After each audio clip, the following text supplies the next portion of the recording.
భువన చైతన్య ప్రసారం. నమస్కారం, మన ధర్మం కార్యక్రమానికి స్వాగతం. ఇవాటి మన ధర్మం కార్యక్రమంలో మన ధర్మ సందేహాన్ని నివృత్తి చేసేందుకు మనతో పాటు ఉన్నారు ప్రముఖ ఆధ్యాత్మికవేత్త శ్రీ గడ్డమనుగు రామకృష్ణమూర్తి గారు. గురుగారు నమస్కారం. శ్రీమాత్రే నమః. గురుగారు, ఉద్వాసన అంటే ఏమిటి? పూజాది కార్యక్రమాలు ముగిసిన తర్వాత మన ఆరాధనా మూర్తులకి ఉద్వాసన ఎందుకు చెప్తాం? ఓంకారమూల మంత్రాఢ్య పునర్జన్మ సదాశయ గో వేద ప్రతిమా సేవి అని హిందూ ధర్మం యొక్క ప్రాశస్త్యాన్ని తెలియజేస్తాం. విగ్రహారాధన ద్వారా ఏ విధంగా ప్రపంచమంతా వ్యాపించి ఉన్న ఈశ్వరీ శక్తిని ఆవాహన చేసుకొని అది నీకు ఉపయోగకరంగా మార్చుకోవాలో తెలియజేసేదే అద్భుతమైన ఈ విగ్రహారాధన. మనం ఏ పూజ చేసినా విగ్రహాన్ని ప్రతిష్ఠించి ఆవాహన చేస్తాం. వినాయక చవితి నాడు మనం మార్కెట్ నుంచి తెచ్చినటువంటి మట్టి ముద్ద వినాయకుడు, ఆ విగ్రహం. మరి దానిలోకి ఈశ్వర శక్తిని, వినాయక చైతన్యాన్ని ఆవాహన చేస్తాం. అప్పుడు అద్భుతమైన గణేశ తత్వంతో ఆ ప్రాంతమంతా విలసిల్లుతుంది. 9 రోజులు షోడశోపచారాలతో ఆ మూర్తిని మనం ఉపాసన చేస్తాం. తద్వారా ఆ ఈశ్వర శక్తి, గణేశ చైతన్యము నీకు మార్గదర్శకం చేస్తుంది. అనంతరము విగ్రహంలో భగవంతుడున్నాడు, కానీ విగ్రహము మాత్రమే భగవంతుడు కాదు. ఆ ఉద్వాసన చెప్పటం ద్వారా విగ్రహంలోని ఆ గణేశ తత్వాన్ని నీలోకి ఆవాహన చేసుకొని మిగతా సంవత్సరం అంతా అద్భుతమైనటువంటి గణేశుడు చూపిన బాటలో నువ్వు ప్రయాణం సాగించాలి. ఉద్వాసన అంటే ఉన్నవాణ్ణి బయటికి పంపించేయటం అని కాదు. ఏ ఈశ్వర చైతన్యాన్నైతే ఈ 9 రోజులు నువ్వు ఒక క్రమ పద్ధతిలో దీక్షతో ఆవాహన చేసి ఆరాధన చేశావో, ఆ ఈశ్వర శక్తిని అలా సంవత్సరమంతా ఆరాధన చేసేటువంటి క్రమం సాధ్యం కాదు. కనుక దానిని నీ హృదయంలోకి ప్రతిష్ఠించి నీ జీవితాన్ని ఆ బాటలో నడుపుకోవాలని తెలియజేయటమే ఉద్వాసన ప్రక్రియ. అందుకే మనం 9 రోజులు గడిచిన తర్వాత గచ్చ గచ్చ సురశ్రేష్ఠ స్వస్థానం హే మహేశ్వర యత్ర బ్రహ్మాదిదేవాయోహో తత్ర గచ్చ గణాధిప అంటూ ఉద్వాసన మంత్రం చెప్పి ఆ విగ్రహాన్ని చెట్టు పాదులోనో ధాన్యాగారంలోనో ప్రవహించే నీటిలోనో వదిలేస్తాం. ఇలా అద్భుతమైన దైవీ శక్తిని నీ ఇంటిలోకి ఆవాహన చేసి గణానాన్త్వా గణపతిగుం హవామహే కవిం కవీనాముపమశ్రవశ్రమం జ్యేష్ఠరాజం బ్రహ్మణాం బ్రహ్మణస్ఆన శృణ్వన్నోతిభిः సీదసాదనం అనగానే విశ్వంలో ఉన్న ఆ గణేశ చైతన్యం నీ ఇంటికి వస్తుంది. దాన్ని షోడశోపచారాలతో ఆరాధించటం వల్ల నీ త్రికరణాలు శుద్ధి అవుతాయి. ఉద్వాసన చెప్పుతూ ఆ శక్తిని నీలోకి ఆవాహన చేసుకొని సంవత్సరమంతా ఆ బాటలో నడిచే ప్రయత్నం అని చేయమని చెప్పేదే ఉద్వాసన ప్రక్రియ.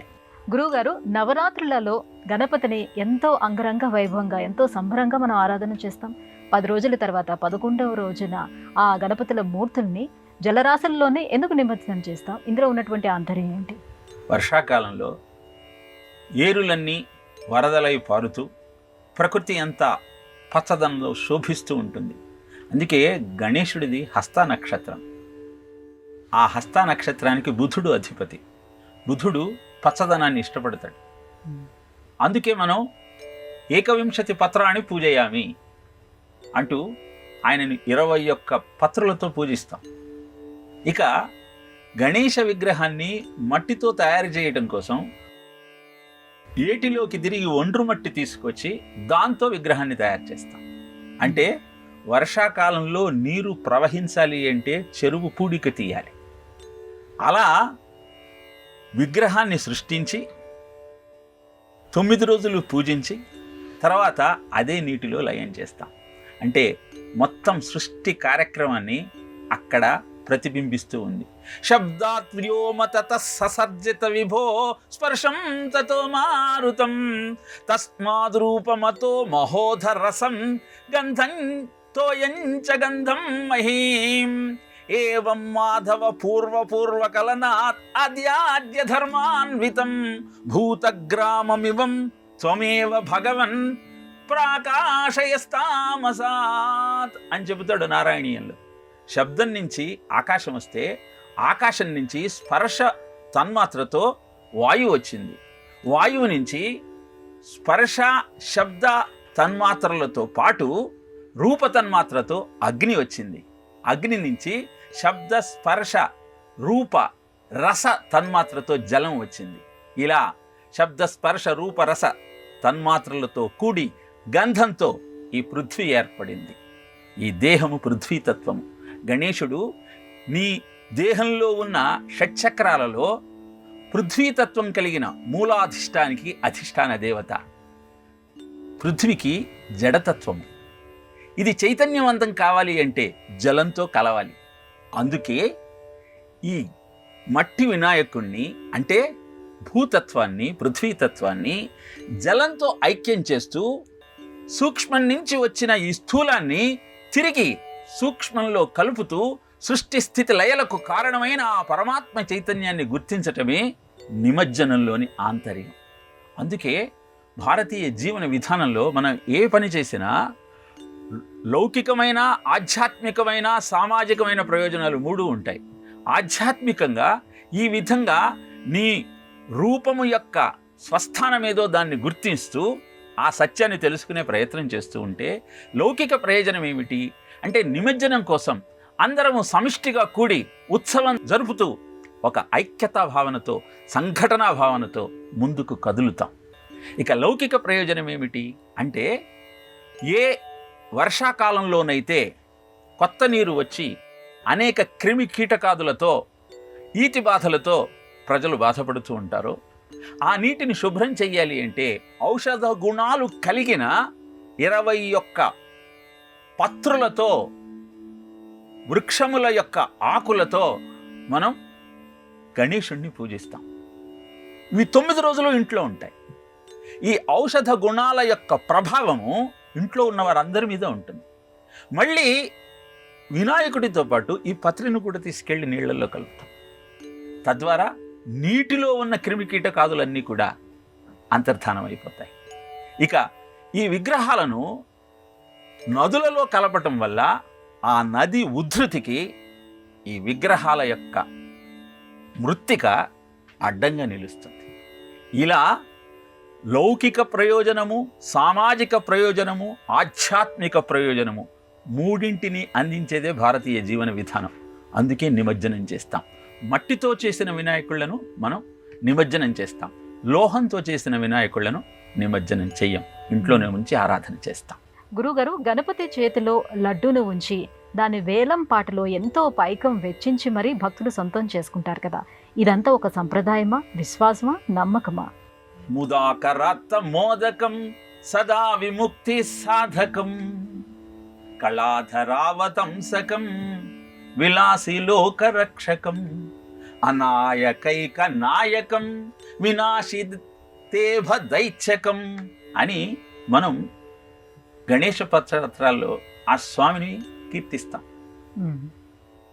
మోదకాన్ని చేతిలో పట్టుకుని భక్తులను కరుణించే మూర్తి గణేశమూర్తి.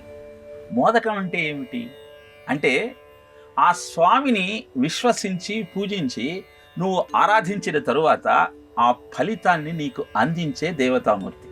సిద్ధి బుద్ధి ఆయన భార్యలైతే, క్షేమము లాభము ఆయన సంతానం. అలానే మూషికము ఆయన వాహనము, మోదకము ఆయన ఇచ్చే ఫలితం. 9 రోజులు ఈ విధంగా ఆయన చేతిలో ఉంచిన పదార్థము నీ ఆరాధనతో ప్రసాదమవుతుంది. అందుకే లక్షలు వెచ్చించి ఆ మోదకాన్ని సొంతం చేసుకున్నటువంటి ఆ భక్తులు దాన్ని ఏం చేస్తారు? రైతు దానిని పొలంలో చల్లటం వల్ల అద్భుతమైన పంట పండింది, అందుకే ఈ సంవత్సరం కూడా నేనే సొంతం చేసుకుంటాను అని మరుసటి వినాయక చవితికి ఆ లడ్డూను సొంతం చేసుకోవటం కోసం పోటీ పడతాడు. ప్రయోజనం అనుద్దిశాన వందోహి ప్రవర్తితే అని చెబుతుంది శాస్త్రం. అంతంత ధర పెట్టి కొంటున్న భక్తుల యొక్క మానసిక స్థితిని నువ్వు గమనించగలిగితే పరిపూర్ణమైన పూరికతో, విశ్వాసంతో సిద్ధి, బుద్ధి, క్షేమము, లాభాన్ని అందించేటువంటి ఈ వినాయక ప్రసాదము అద్భుతమైన ఫలితాన్ని నాకు అందిస్తుంది అన్న నమ్మకంతో ఖరీదు పెట్టి దానిని సొంతం చేసుకొని అద్భుతమైనటువంటి ఆనందించాల్సిన సత్యం ఏమిటి అంటే ఆ ప్రసాదాన్ని అందరికీ పంచుతారమ్మా అక్కడ. అంటే నాకొక్కడికే కాదు, ఈ ఫలితం మీరు కూడా అందుకోండి. ఈ అద్భుతమైన భావన భారతీయ జీవన విధానంలో అంతర్లీనంగా మనకు కనబడుతూ ఉంటుంది. పంచుకు తినటం భారతీయత, ఉంచుకు తినటం పాశ్చాత్యత. కనుక మోదకాన్ని, లడ్డూని అంత ఖరీదు పెట్టి కొనటంలో స్వప్రయోజనము, సామాజిక లాభము రెండూ ఉన్నాయన్న సత్యాన్ని గమనిస్తే ఎందుకని మనం లడ్డూని అలా కొనుక్కుంటామో మనకు అర్థమవుతుంది. గురువుగారు, ఈ నవరాత్రులలో వివిధ రూపాల్లో గణపతి ఆకృతుల్ని ఆరాధిస్తూ ఆనందిస్తూ ఉంటారు భక్తులు. అయితే ఈ స్వరూపాలకు పురాణ ప్రామాణికత ఉందా? గణపతి యొక్క 32 అవతారాలను మనకు పురాణం తెలియజేస్తుంది. ఒక్కొక్క మూర్తికి ఆరాధించే ఒక మంత్రం ఉంది, ఒక యంత్రం ఉంది, ఫలితాన్ని అందుకోవటానికి ఒక సాధన క్రమం ఉన్నది. లక్ష్మీ గణపతిని ఆరాధన చేస్తే ధనం సిద్ధిస్తుంది. క్షిప్ర గణపతిని ఆరాధిస్తే కావలసిన ప్రయోజనము వెంటనే సిద్ధిస్తుంది.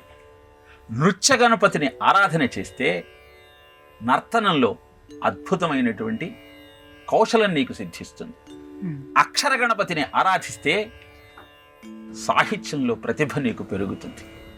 బాల గణపతిని ఆరాధిస్తే అద్భుతమైన ప్రతిభా పాఠవాలు చిన్నతనం నుంచి నీకు అలవడతాయి. శక్తి గణపతిని ఆరాధిస్తే నీ శక్తి సామర్థ్యాలు ఇనుమడిస్తాయి. మహాగణపతిని ఆరాధిస్తే సమాజంలో ఉన్నతమైన కీర్తి ప్రతిష్టలు పొందాలన్న నీ ఆలోచన నీకు సార్థకమవుతుంది. సిద్ధి గణపతిని ఆరాధన చేస్తే అద్భుతమైనటువంటి విజయం నీ సొంతమవుతుంది. ఇలా ఒక్కొక్క గణపతి యొక్క అవతారానికి ఒక్కొక్క ప్రయోజనం ఉన్నది. కానీ ఆ విషయాలు తెలుసుకోకుండా మన వినోదం కోసం అనేకమైనటువంటి అవతారాలలో ఆ స్వామిని ఆరాధించటం, ప్రతిష్ఠించటము అన్నది అంత శ్రేయోదాయకమైన విషయం కాదు. ఎందుకంటే పురాణము తస్మాత్ ప్రమాణంతే కార్యాకార్య వ్యవస్థితో జ్ఞాత్వా కార్య విధానోక్తం కర్మకర్తుమిహార్హసి అని చెప్పింది భగవద్గీత 16వ అధ్యాయంలో. అంటే నువ్వు ఏ పని చేసినా ప్రమాణం శాస్త్రం కావాలి. ఆ శాస్త్రంలో ఎలా చెప్పారో 32 ఆకారాలను, అవతారాలను నువ్వు ఆవిష్కరించుకో, తప్పులేదు. కానీ ఆ అవతారాలు శాస్త్రవిహితమై, వేదవిహితమై ఉండాలి. అలా ఉన్నప్పుడే ఆ ప్రయోజనం నీకు సిద్ధిస్తుంది. కనుక ఈ విషయాన్ని తెలుసుకొని భాద్రేమాసే శితే పక్షే చతుర్థ్యాం భక్తిమాన్ నరః కృత్వా మహీం మహీం మూర్తిం గణేశస్య చతుర్భుజ అని చెప్తుంది గణేశ పురాణం. అంటే 4 భుజాలతో మట్టితో చేసిన వినాయకుడిని నువ్వు పూజించగలిగితే నీ కోరికలు వెంటనే నెరవేరుతాయి. అందుకే మట్టితో వినాయకుడిని చేసుకుందాం. చెప్పబడిన ఈ 32 అవతారాలలో నీకు ఇష్టమైనది, నీకు అప్పులు ఎక్కువగా ఉంటే రుణ విమోచన గణపతిని పూజించు, అప్పులు తొలగిపోతాయి. ఇలా ఆ 32 అవతారాలలో దేన్నైనా నువ్వు పూజించే ప్రయత్నం చెయ్యమని శాస్త్రవచనం. గురువుగారు, వినాయక చవితి రోజు మాత్రమే గణపతి ఆరాధన చేస్తే పరిపూర్ణం కాదా? నవరాత్రులు ఆరాధన చేయాలా? ఎందుకు అలా చేస్తాం? మనకు వినాయక చవితి, దసరా ఈ 2 పండుగలు కూడా నవరాత్రి ఉత్సవాలు జరుపుతారు. నవ అంటే కొత్తది అని ఒక అర్థం ఉంటే, నవాన్ రాతి ఇది నవరాత్రి అని, నీకు కొత్త శక్తిని అందించేటువంటి అద్భుతమైన ముహూర్తము. 9 రోజుల్లో మనము గమనించాల్సిన సత్యం ఏమిటి అంటే, 3 రోజులు సత్వగుణానికి, 3 రోజులు రజోగుణానికి, 3 రోజులు తమోగుణానికి చిహ్నాలు. అందుకే 9 సంఖ్యను పరబ్రహ్మ సంఖ్య అంటారు, 8 సంఖ్యను మాయ సంఖ్య అంటారు. మాయ సంఖ్య మారుతూ ఉంటుంది, పరబ్రహ్మ సంఖ్య స్థిరంగా ఉంటుంది.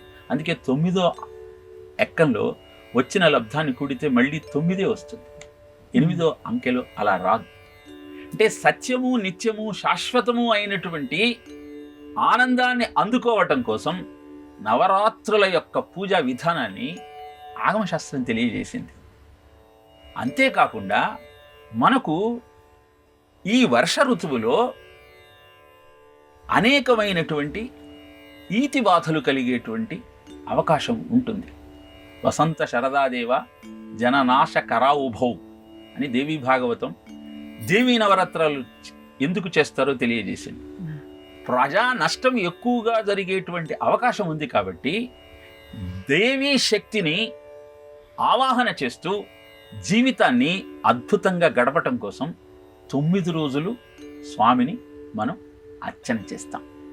అలానే 9 రోజులు అంతా కలిసి సామూహికంగా ఉత్సవాలు జరుపుకోవటం వల్ల ఒక సంఘటిత శక్తి ఏర్పడి అది సమాజంలోని దురాచారాన్ని అంతం చేయడానికి ఉపయోగపడుతుంది.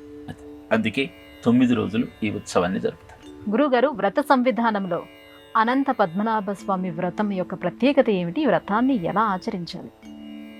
పద్మపురాణంలో చెప్పబడినటువంటి అనంత పద్మనాభ స్వామి యొక్క వ్రతము కామ్యసిద్ధి కోసం చేసే అన్ని వ్రతాలలో ఉత్తమోత్తమైన వ్రతము అని చెబుతారు పెద్దలు. నిజానికి అనంత పద్మనాభ చతుర్దశి వ్రతము 14 అన్న సంఖ్య ఈ వ్రతంలో ప్రధాన భూమికను పోషిస్తుంది. మనము ఈ వ్రతాన్ని చేయాలని నిశ్చయించుకున్నప్పుడు మంటపంలో దర్భలతో 14 పడగలతో ఉన్న అనంతుని యొక్క ఆకారాన్ని సృష్టించి అనంతమైన విశ్వానికి ప్రతీకగా అనంతమైనటువంటి ఆ విష్ణు శక్తిని ప్రక్షిప్తం చేస్తూ ఆరాధన ప్రారంభిస్తాం. దీపారాధన చేసి నవగ్రహ పూజ చేసి అష్టదిక్పాలకులను ఆవాహన చేసిన తరువాత యమునా నదిని పూజిస్తాం. ఇలా షోడశోపచారాలతో పూజ ముగించిన తరువాత 14 వంటకాలను, తీపి పదార్థాలను, ఒక్కొక్క పదార్థము 14గా ఉంచి ఆ స్వామిని అర్చన చేస్తాం. ఇలా అద్భుతమైన ఈ అనంత పద్మనాభ చతుర్దశి వ్రతాన్ని పూర్తి చేసిన తరువాత తోరాన్ని ధరిస్తాం. ఆ తోరము మళ్ళీ వచ్చే సంవత్సరం దాకా ఉంటే చాలా ఉత్తమోత్తమం. 14 సంవత్సరాల పాటు ఈ వ్రతాన్ని ఆచరించమని చెప్తారు. మధ్యలో ఏదైనా అశోచన లాంటిది వస్తే మళ్ళీ మరుసటి సంవత్సరం దాన్ని కొనసాగించే ప్రయత్నం చేయాలి. నిజానికి ఈ వ్రతము సాక్షాత్తు కృష్ణుడే అరణ్యవాసంలో ఉన్న పాండవులకు తెలియజేశాడు. వాళ్ళంతా అరణ్యవాసంలో ఉన్నప్పుడు కృష్ణుడి దగ్గరికి వచ్చి వాళ్ళు పడుతున్న కష్టాలన్నీ విన్నవించుకొని ఈ కష్టాల నుంచి బయటపడాలంటే ఏం చేయాలో తెలియజేయ స్వామి అంటూ ప్రార్థిస్తే ఈ అనంత పద్మనాభ వ్రతాన్ని చేసి మీ కష్టాల నుంచి బయటపడండి అని సాక్షాత్తు శ్రీకృష్ణుడే పాండవులకు చెప్పినటువంటి వ్రత విధానం ఇది అని పద్మపురాణంలో తెలియజేస్తాడు. ఆ వ్రతాన్ని ఆచరించిన తరువాత భీముడు కీచకుణ్ణి సంహరిస్తాడు. ఉత్తర గోగ్రహణంలో అర్జునుడు కౌరవులకు బుద్ధి చెబుతాడు. విజయాన్ని సాధించి అద్భుతమైన ఆనందాన్ని పొందుతారు. కనుక ఈ అనంత పద్మనాభ వ్రతాన్ని భక్తి శ్రద్ధలతో ఆచరించి కోరిన కోరికలన్నింటినీ నెరవేర్చుకునే ప్రయత్నం చేద్దాం. గురుగారు, ప్రతి నెల సంక్రాంతులు వస్తాయి కదా, ఆ పరంపరలో కన్యా సంక్రమణం ప్రత్యేకత ఏమిటి? అసలు సంక్రమణం అంటే అర్థం ఏంటి? సూర్యుడు ప్రకాశిస్తున్న నక్షత్రం, కానీ మనం దాన్ని గ్రహంగా గుర్తిస్తాం. చంద్రుడు భూమికి ఉపగ్రహం, కానీ గ్రహంగా దాన్ని భావిస్తాం జ్యోతిష్య శాస్త్రం. ఎందుకంటే ఈ సూర్య చంద్రుల గమనమే అన్ని జీవులను ప్రభావితం చేసేటువంటి శక్తి కలిగినటువంటి విషయము అన్నది మన ప్రగాఢ విశ్వాసం. సూర్యుడు మకర రాశిలో ప్రవేశిస్తే మకర సంక్రాంతి అని ఉత్సవం జరుపుతాం. కారణం ఉత్తరాయణ పుణ్యకాలం ప్రారంభమవుతుంది కనుక. అలానే కర్కాటక రాశిలో ప్రవేశించినప్పుడు దక్షిణాయనం ప్రారంభమైందనుకుంటాం. నిజానికి సూర్యుడు ప్రతి నెల ఒక రాశి నుంచి ఇంకొక రాశిలోకి మారుతూ ఉంటాడు. దీన్నే సంక్రమణము అంటారు. అలా సూర్యుడు సింహరాశి నుంచి కన్యారాశిలోకి ప్రవేశించేటువంటి సమయమే కన్యా సంక్రాంతి. ఏ సంక్రమణం రోజైనా సరే మనం దశదానాలు చెయ్యాలి. కన్యా సంక్రమణంలో ముఖ్యంగా మనం చేయాల్సింది పితృదేవతలకు పిండ ప్రదానం. మనము పవిత్ర జలాలలో స్నానం ఆచరించి చేసిన పాపాలను పోగొట్టుకోవచ్చు. దానాల ద్వారా పుణ్యాన్ని సంచయనం చేసుకోవచ్చు. ఇలా కన్యా సంక్రాంతి అద్భుతమైన ముహూర్తం. దీని విశేషం ఏమిటి అంటే ఇది విశ్వకర్మ జయంతి. విశ్వకర్మ కృష్ణుని ఆనతితో ద్వారకా పట్టణాన్ని నిర్మాణం చేశాడు. ధర్మరాజు కోసం మయసభను నిర్మాణం చేశాడు. బ్రహ్మదేవుడి కోసం ప్రపంచాన్ని సృష్టించినటువంటి అద్భుతమైన సాంకేతిక నిపుణుడు. దధీచి ఆసురీ సంహారం కోసము తన వెన్నెముకను అందిస్తే దానిని శివుడి పినాకంగా, గాంధీవంగా, శారంగంగా మలిచినటువంటి అద్భుతమైన ప్రతిభావంతుడు ఆ విశ్వకర్మ. అంకిత భావంతో పనిచేయటమే పూజ, వర్క్ ఈజ్ వర్షిప్ అన్న సత్యాన్ని ప్రపంచానికి చాటి చెప్పినటువంటి మహానుభావుడు విశ్వకర్మ. అందుకే అద్భుతమైన ఈ ముహూర్తంలో విశ్వకర్మను స్మరిస్తూ ఆయనను పూజిస్తూ మనలో అంకిత భావంతో పనిచేసే లక్షణాన్ని పెంచుకుంటూ జీవితాన్ని అద్భుతంగా కొనసాగించే ప్రయత్నం చేద్దాం. కర్మణ్యేవాధికారస్తే మా ఫలేషు కదాచన మా కర్మ ఫలహేతుర్భూ మాతే సంగోస్త్వకర్మణి అన్న భగవద్గీత వాక్యాన్ని ఆచరణ ద్వారా నిరూపించినవాడు విశ్వకర్మ. అద్భుతమైన ఆయన ప్రతిభా పాటవంతో తానేమీ ఆశించకుండా తన నిర్మాణాలు, తన యొక్క ప్రతిభా పాటవాలు ప్రపంచానికి ఉపయోగపడాలన్న సంకల్పంతో అద్భుతమైన ఆయుధాలను సృష్టించాడు. అందరూ ఆశ్చర్యచకితులయ్యేటువంటి భవనాలను నిర్మించాడు. ద్వారకా పట్టణం ఈనాటికి మనకు అరేబియన్ సముద్రంలో కనబడుతున్న అద్భుతమైన కట్టడం. అలానే మయసభ నిర్మాణము దుర్యోధనుడిని ఆశ్చర్యచకితుడిని చేసి మాయలో పడేసింది. కనుక విశ్వకర్మ ద్వారా మన బాధ్యతలను మనం ఎలా నిర్వర్తించాలో గ్రహిస్తూ ఈ కన్యా సంక్రమణం అనేటువంటి పర్వదినాన అద్భుతమైనటువంటి పూనికతో కార్యక్రమాలన్నీ ఆచరిస్తూ భగవత్ కృపకు పాత్రులమవుతూ జీవితాన్ని గడిపే ప్రయత్నం చేద్దాం. గురుగారు, ఇవాల్టి మన ధర్మం కార్యక్రమంలో మాకు వచ్చినటువంటి ఈ ధర్మ సందేహాలన్నీ నివృత్తి చేసినందుకు ధన్యవాదాలండి. కృష్ణార్పణం. ఇది ఇవాల్టి మన ధర్మం కార్యక్రమం. రేపటి మన ధర్మం కార్యక్రమంలో మళ్ళీ కలుసుకుందాం. నమస్కారం. ఈ కార్యక్రమాన్ని తిరిగి చూడాలనుకుంటే www.youtube.com/ETV Life Spiritual లో చూడవచ్చు.